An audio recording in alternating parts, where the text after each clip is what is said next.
Hello friends, आज हम sexual reproduction के बारे में बात करेंगे।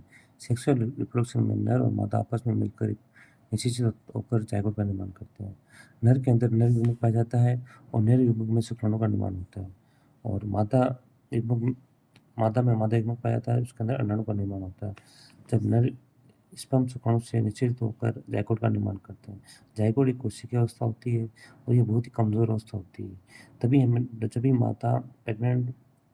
माता जब भी डॉक्टर के पास जाती है तो डॉक्टर उनसे एक ही सलाह देता है कि इस अवस्था में आप कुछ समय के लिए यात्रा ना करें, धीरे चलें और उठने-बैठने का विशेष रूप से ध्यान रखें।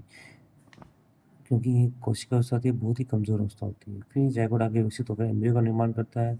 एम्ब्रियो के अंदर क्या होता है, हमारे शरीर में अंग का निर्माण होता है और इन मनुष्य के अंदर सब सर्वप्रथम हार्ट का निर्माण होता है, जो 4 सप्ताह के अंदर हमारे शरीर में दिल धड़कना शुरू कर देता है और यही एम्ब्रियो आगे 9 महीने बाद विकसित होकर बेबी का निर्माण करता है।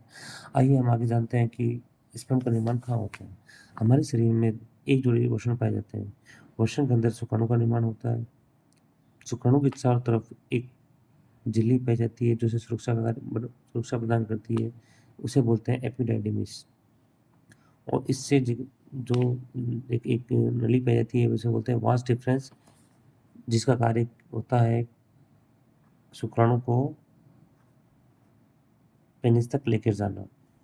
फिर यहाँ से शुक्राणु पेनिस तक पोस्टर ग्रंथि के द्वारा होते हुए पेनिस के माध्यम से बाहर निकाल दिए जाते हैं। और हमारे शरीर में किडनी का और हमारे पोषण का रास्ता एक ही होता है और इसके बीच में जो पोषण ग्रंथि है वो चेक पॉइंट का कार्य करती है।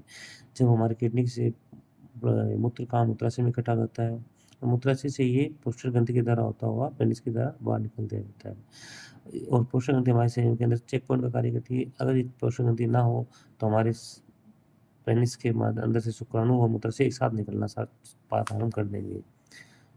और पोषण ग्रंथि क्या करती है कि शुक्राणु को जब शुक्राणु वृषण से होते हुए आते हैं तब इस रास्ते को बंद कर देती है और जब मूत्राशय आता है तो इस रास्ते को बंद कर देती है।